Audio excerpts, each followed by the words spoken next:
ಇದಾವ ವಿಶೇಷ ಶಕ್ತಿ ಅನುಭವವಾಯಿತು ನಮಗೆ.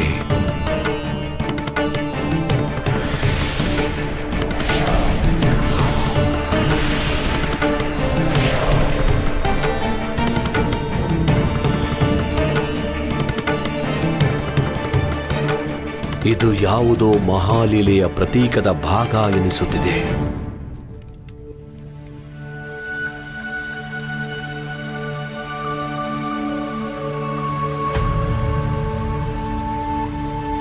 ಏನಾಯ್ತು ಗುರುದೇವ? ಈ ನಿನ್ನ ಶಿಶುವಿಗೆ ಯಾವುದೇ ಸುರಕ್ಷಾ ವಿಧಿಯ ಅವಶ್ಯಕತೆ ಇಲ್ಲ ಪುತ್ರಿ.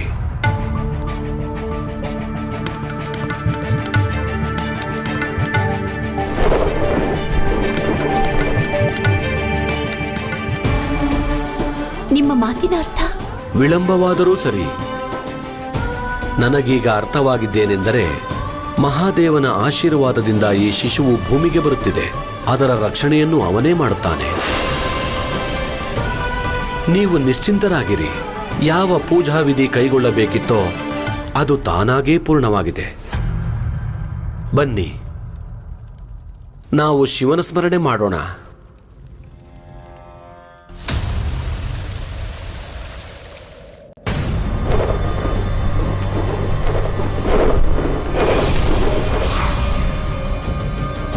ಪ್ರಣಾಮಗಳು ಪಿತಾಶ್ರೀ. ವಿಷಯವೇನು ಜಯಂತ? ಆ ಮಗುವಿನ ವಿಶೇಷತೆಯ ವಿಚಾರ ಏನಾದರೂ ತಿಳಿಯಿತೆ? ಮತಂಗ ಮುನಿಗಳ ನಡೆಯಿಂದ ನನಗೆ ಅನುಮಾನ ಮೂಡಿತು. ಅವರು ರಕ್ಷಾ ಪೂಜೆಯನ್ನು ಅರ್ಧದಲ್ಲಿಯೇ ನಿಲ್ಲಿಸಿದರು. ಅಂದರೆ ನಾರದರ ಮಾತಿನಲ್ಲಿ ಸತ್ಯವಿದೆ. ಆ ಶಿಶುವಿನಿಂದ ನಮಗೇನಾದರೂ ತೊಂದರೆಯಾಗುವ ಮೊದಲು ನಾವೇ ಏನಾದರೂ ಮಾಡಬೇಕು.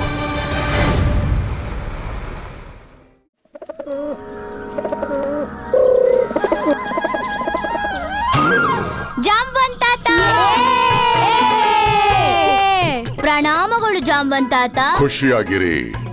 ಓ ಬನ್ನಿ ಬನ್ನಿ ನನ್ನ ವಾನರರ ಪುಟಾಣಿ ಮಕ್ಕಳೇ. ನೋಡಿ, ನಿಮ್ಗೆಲ್ಲ ಉಡುಗೊರೆ ತಂದಿದ್ದೀನಿ. ಇದು ನಿನಗೆ, ಇದು ನಿನಗೆ, ಇದು ನಿನಗೆ, ಇದು ನಿನಗೋಸ್ಕರ.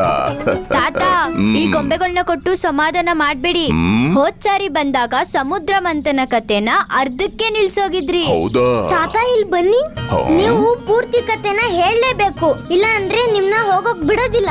ಹೌದು ಹೌದು ತಾತ, ಪೂರ್ತಿ ಕತೆ ಹೇಳಲೇಬೇಕು. ಹೌದು ಹೌದು ತಾತ. ಆಯ್ತು ಆಯ್ತು, ಇವತ್ತು ನಾನು ನಿಮ್ಗೆ ಪೂರ್ತಿ ಕಥೆಯನ್ನ ಹೇಳ್ತೀನಿ. ತಾತ, ನೀವ್ ಈ ಕತೆನ ಎಲ್ಲಿ ಕೇಳಿದ್ರಿ? ನಾನೆಲ್ಲಿ ಕೇಳಿದ್ದೀನಿ? ಅಯ್ಯೋ, ಇದೆಲ್ಲ ನನ್ನ ಕಣ್ಣು ಮುಂದೆನೆ ನಡೆದಿರೋ ಅಂತದ್ದು. ಹೌದಾ? ಎಲ್ಲಿಂದ ಸೃಷ್ಟಿ ಪ್ರಾರಂಭವಾಯಿತು, ಎಲ್ಲಿವರೆಗೆ ಸೃಷ್ಟಿ ಅಂತ್ಯವಾಗುತ್ತೋ, ಯುಗ ಯುಗದ ಸಾಕ್ಷಿ ನಾವು. ಅವರೇ ಈ ಜಾಂಬವಂತರು.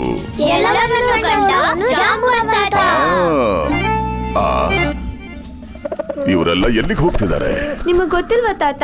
ಅವರೆಲ್ಲ ಕೇಸರಿ ಅರಮನೆಗೆ ಹೋಗ್ತಿದ್ದಾರೆ. ಅಯ್ಯೋ, ಕೇಸರಿ ಅರಮನೆ? ಓಹೋ, ನಾವು ಅಂಜನಿ ಸೀಮಂತ ಸಮಾರಂಭಕ್ಕೆ ಬಂದಿದ್ದೀವಿ. ನಾನು ಮರ್ತು ಬಿಟ್ಟು ನಿಮ್ ಜೊತೆ ಮಾತಾಡ್ತಾ ಕುತ್ಕೊಂಡಿದ್ದೀನಿ. ಅಯ್ಯೋ, ನಾನು ಹೋಗ್ಬಿಟ್ಟು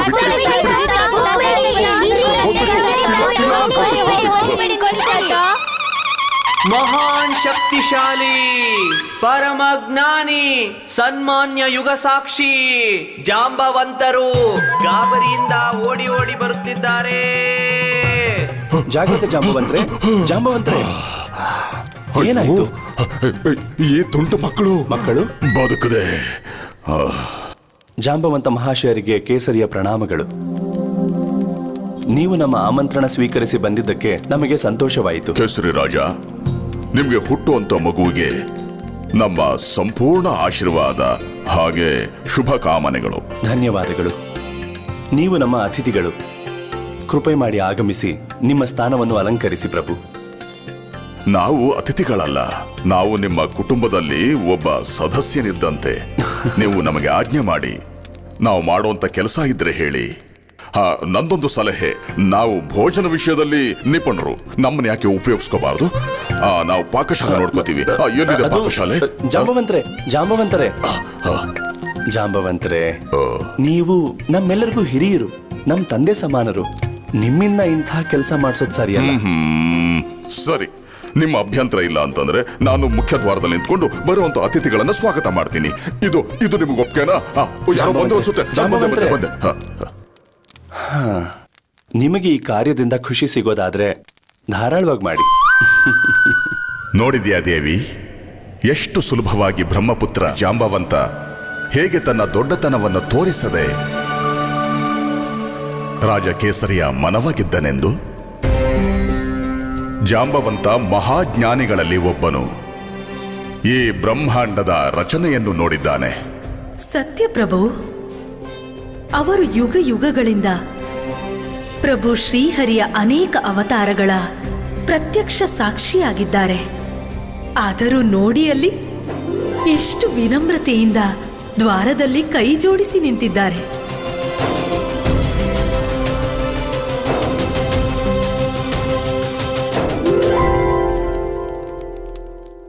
ನಮಂತೆ ಫಲನೋ ವೃಕ್ಷಾಃ ನಮಂತೆ ಗುಣಿನೋ ಜನಃ ಶೋಷ್ಕ ಕಾಷ್ಟಶ್ಚ ಮೂರ್ಖಶ್ಚ ನಮಂತಿ ಕದಾಚನ. ಒಣಗಿರುವ ವೃಕ್ಷ ನೆಟ್ಟಗೆ ನಿಂತಿರುತ್ತದೆ, ಫಲಗಳನ್ನು ತುಂಬಿದ ವೃಕ್ಷ ಬಾಗಿರುತ್ತದೆ. ಅಂದರೆ ವಾಸ್ತವದಲ್ಲಿ ಗುಣವಂತನು ವಿನಮ್ರನಾಗಿರುತ್ತಾನೆ, ಆದರೆ ಮೂರ್ಖನು ಅತ್ಯುಗ್ರನಾಗಿರುತ್ತಾನೆ.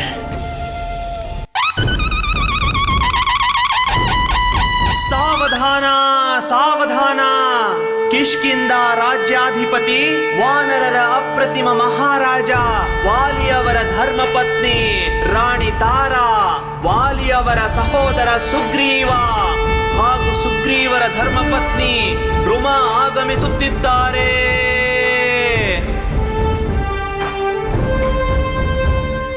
ಪ್ರಣಾಮಗಳು ದೇವಿ ತಾರಾ. ಪ್ರಣಾಮಗಳು. ದೇವಿ ರೂಮಾ, ಮಿತ್ರ ಸುಗ್ರೀವ, ನಿಮ್ಮೆಲ್ಲರನ್ನು ಕೇಸರಿ ಅರಮನೆಗೆ ಸ್ವಾಗತಿಸೋಕೆ ನಮಗೆ ಆನಂದ ಆಗ್ತಾ ಇದೆ. ಆದ್ರೆ ನಮಗೆ ಆನಂದವಾಗಲಿಲ್ಲ ಮಹಾರಾಜ.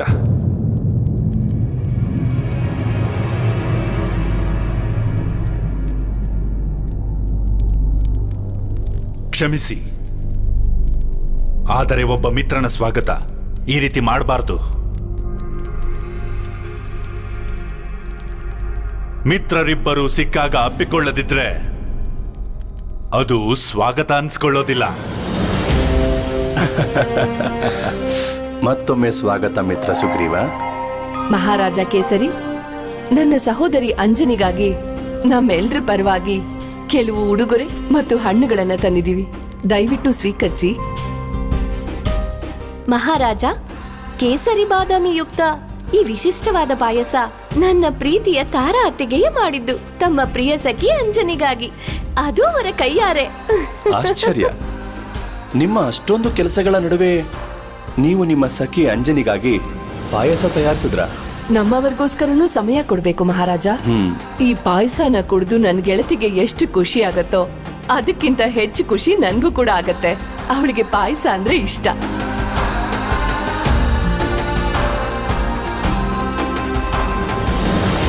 ಮಹಾರಾಜ ವಾಲಿಯವರು ಬರ್ಲಿಲ್ವೇ? ಅವ್ರು ಯಾವುದೋ ರಾಜಕಾರ್ಯದಲ್ಲಿದ್ದಾರೆ. ನಿಮ್ಗೊಂದು ಸಂದೇಶ ಸಹ ಕಳಿಸಿದ್ದಾರೆ. ಅವ್ರ ಕಾರ್ಯ ಮುಗಿತಿದ್ದ ಹಾಗೆ ಇಲ್ಲಿಗೆ ಆಗಮಿಸ್ತಾರಂತೆ. ನಾವು ಅವ್ರ ನಿರೀಕ್ಷೆಯಲ್ಲಿದ್ದೇವೆ. ಅವ್ರು ಇಲ್ಲಿಗೆ ತಪ್ಪದೆ ಬಂದ್ರು ಅಂದ್ರೆ ನಮಗೆ ಸಂತೋಷ ಆಗತ್ತೆ. ಇನ್ ತಡ ಮಾಡೋದು ಬೇಡ. ಅಂಜನಿ ನಿಮ್ಗಾಗಿ ಕಾಯ್ತಾ ಇದ್ದಾಳೆ. ಒಳಗ್ ಬನ್ನಿ. ಹೀಗೆ ಎಷ್ಟೊಂದು ಕಾಂತಿ ಇದೆಯಲ್ವಾ ಅಂಜನಿ ಅಕ್ಕನ ಮುಖದಲ್ಲಿ. ನೋಡಿ ಅದ್ಗೆ ಮುಖದಲ್ಲಿ ಎಷ್ಟೊಂದು ಖುಷಿ ಇದೆ. ಕೆನ್ನೆ ಅಂತೂ ಗುಲಾಬಿ ತರ. ತಮಾಷೆ ಸಾಕು. ನಿಜವಾಗ್ಲು ಇದು ಮಾತೃತ್ವದ ಕಾಂತಿ. ಇದ್ರಿಂದ ನಿಮ್ ಕಳೆ ಇನ್ನೂ ಹೆಚ್ಚಾಗಿದೆ. ನೀವ್ ಎಷ್ಟ್ ಚೆನ್ನಾಗಿ ಕಾಣ್ತಿದ್ದೀರಾ ಅಂದ್ರೆ ಸಾಕ್ ಮಾಡು. ನನ್ ತಂಗಿಗೆ ಯಾವ ಕೆಟ್ಟ ದೃಷ್ಟಿನೂ ಬೀಳ್ಬಾರ್ದು. ಏನಕ್ಕ ನೀವು ಇಲ್ಲಿರೋರೆಲ್ಲ ನಮ್ಮವ್ರೆ ಅಲ್ವಾ? ನಮ್ಮವ್ರ ದೃಷ್ಟಿ ಎಲ್ಲಾದ್ರೂ ತಾಕತ್ತಾ? ಅದ್ ಹಾಗಲ್ಲ ಅಂಜನಿ. ನಮ್ಮವರು ಅನ್ಕೊಳ್ಳೋದಕ್ಕೂ ಅಂತರಾತ್ಮದಿಂದ ನಮ್ಮವರು ಅನ್ಕೊಳ್ಳೋದಕ್ಕೂ ಬಹಳ ವ್ಯತ್ಯಾಸ ಇದೆ. ಕೆಲವೇ ಜನರಷ್ಟೇ ಬೇರೆಯವ್ರ ಸಂತೋಷದಲ್ಲಿ ಭಾಗಿಯಾಗುವಂತ ಒಳ್ಳೆ ಮನ್ಸಿಟ್ಕೊಂಡಿರ್ತಾರೆ. ಯಾರ ಮನಸ್ಸಿನಲ್ಲಿ ಏನಿದೆ ಅಂತ ಹೇಗ್ ಹೇಳಕ್ಕಾಗತ್ತೆ ಹೇಳು?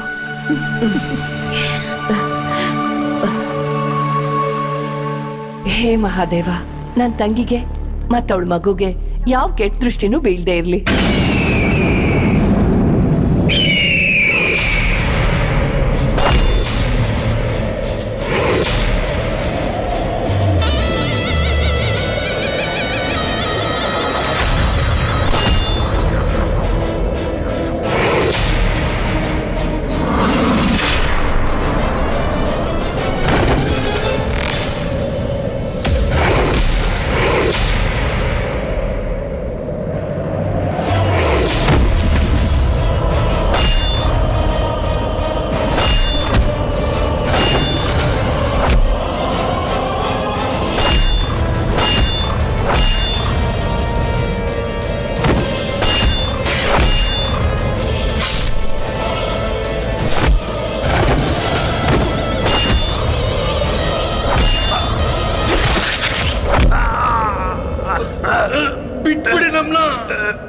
ನಿಮ್ಮ ಗಡಿಯನ್ನು ನಾವು ಯಾವತ್ತೂ ಪ್ರವೇಶ ಮಾಡೋದಿಲ್ಲ. ರಾಕ್ಷಸರು ಮತ್ತು ವಾನರರ ಮಧ್ಯೆ ಏನು ಒಪ್ಪಂದವಿತ್ತು ಅದನ್ನು ನೀನು ಮುರಿದಿರುವೆ.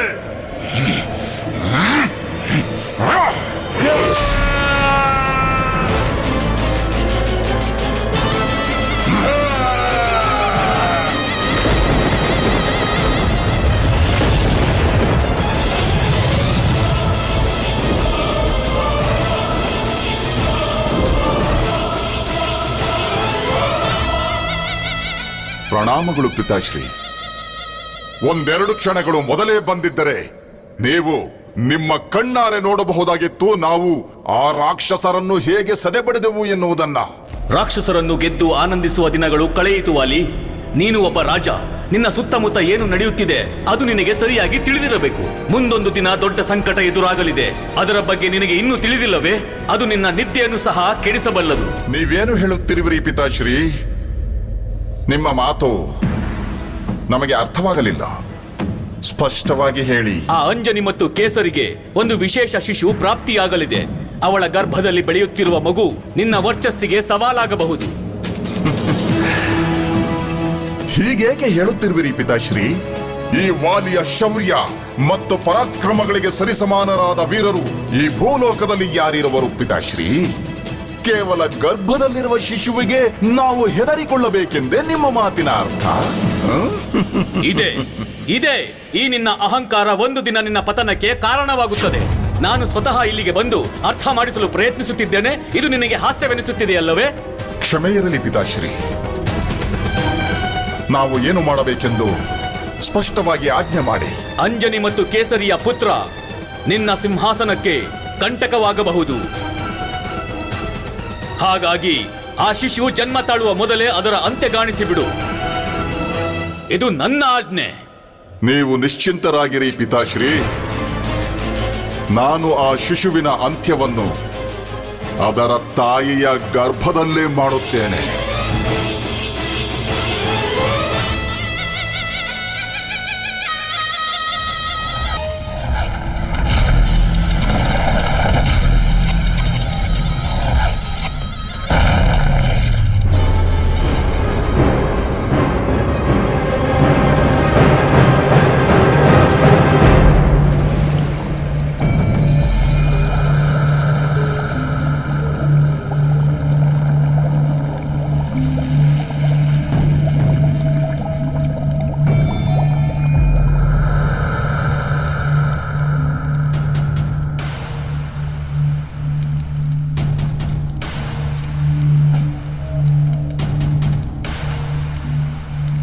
ವಾನರ ರಾಜವಾಲಿ, ಈ ಶಂಖದಲ್ಲಿ ಇಡೀ ಸೃಷ್ಟಿಯನ್ನೇ ನಾಶ ಮಾಡುವ ಪಾಂಚಧಾತು ವಿಷವಿದೆ. ಇದರ ಒಂದೇ ಒಂದು ಹನಿ ಜೀವ ಅಥವಾ ನಿರ್ಜೀವ ವಸ್ತುವಿನ ಮೇಲೆ ಬಿದ್ದರೆ ಅದು ಹೇಳ ಹೆಸರಿಲ್ಲದಂತೆ ಸರ್ವನಾಶವಾಗಿ ಬಿಡುತ್ತೆ. ಈ ವಿಷ ಮೃತ್ಯುವಿನ ಮತ್ತೊಂದು ರೂಪ.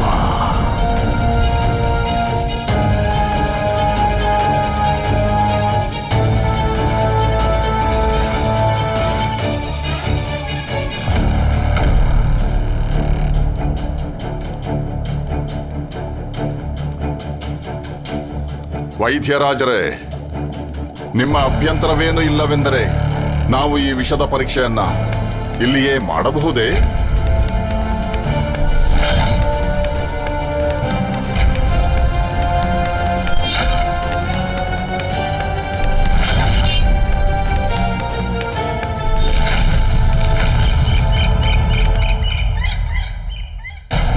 ಪ್ರಭು, ಈ ದುರಾಚಾರಿ ವಾಲಿ ಅಂಜನೆಯ ಗರ್ಭದಲ್ಲಿರುವ ಶಿಶುವಿನ ಶತ್ರುವಾಗಿದ್ದಾನೆ. ಈಗ ಅವನಿಗೆ ಕಾರ್ಕೋಟಕ ವಿಷ ಬೇರೆ ಸಿಕ್ಕಿದೆ. ದೇವಿ, ಸೃಷ್ಟಿಯೇ ವಿಷದಿಂದ ತುಂಬಿದೆ.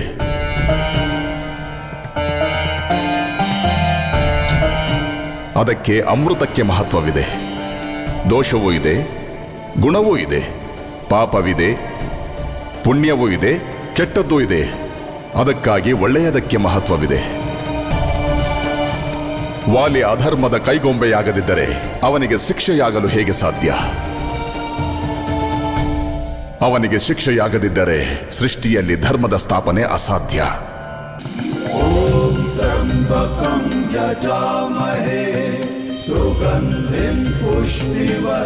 ರಾಜ್ಕುಮಾರ ಸುಗ್ರೀವ, ಇವತ್ತಿನ ಈ ಪೂಜೆಯಲ್ಲಿ ವಾನರ ಅರಸಕೇಸರಿ ಮತ್ತು ದೇವಿ ಅಂಜನೇಯವರ ಅಪೂರ್ವ ತೇಜಸ್ಸು ಇಲ್ಲಿನ ಧಾರ್ಮಿಕ ವಾತಾವರಣ ನೋಡ್ತಿದ್ರೆ ಖಂಡಿತವಾಗಿಯೂ ಆಂಜನೇಯ ಗರ್ಭದಲ್ಲಿ ದಿವ್ಯ ಬಾಲಕನ ಜನನವಾಗುತ್ತೆ ಅನ್ನಿಸ್ತಿದೆ. ನಾವೆಲ್ಲ ಅವನ ಮುಂದಿನ ಜೀವನದಲ್ಲಿ ಸಹಭಾಗಿಗಳಾಗಿರ್ತೀವಿ. ನಿಮ್ಮ ಮಾತು ನಿಜ ಜಾಂಬವಂತರೆ. ಈ ಬಾಲಕ ಅವಶ್ಯವಾಗಿ ಚಮತ್ಕಾರಿಯಾಗಿರುತ್ತಾನೆ.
ಇದ್ದಾನೆ ಅಕ್ಕ. ನಿಜನಾ? ಇದ್ರ ಅರ್ಥ ನಮ್ ಪುಟ್ಟ ರಾಜಕುಮಾರಂಗೆ ನೃತ್ಯ ಮಾಡ್ಬೇಕಾಗಿದೆ ಅಂತ. ಇವತ್ತು ಅವನ್ ದಿನ. ಅವನ ಆಸೆನ ನಾವ್ಯಾಕೆ ಪೂರ್ಣ ಮಾಡಬಾರ್ದು ಅಲ್ವಾ? ನಡಿ ನಡಿ ಹೋಗೋಣ. ಅಂಜನಿ, ತುಂಬಾ ಆನಂದವಾಗಿರುತ್ತೆ.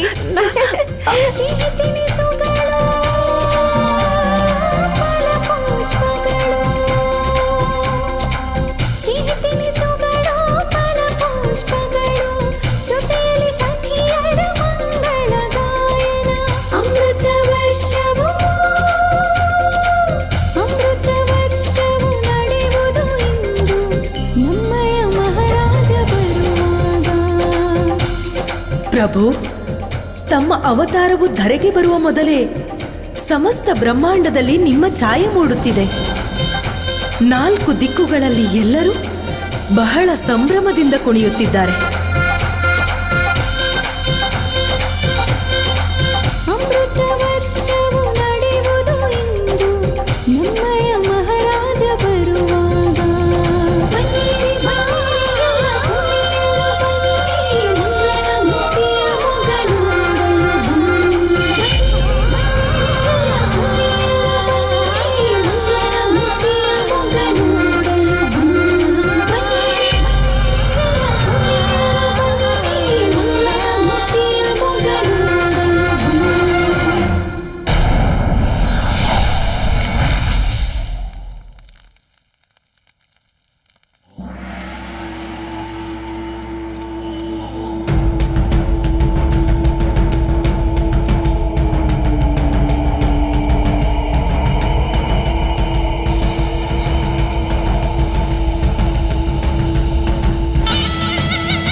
ಮಹಾರಾಜ ವಾಲಿ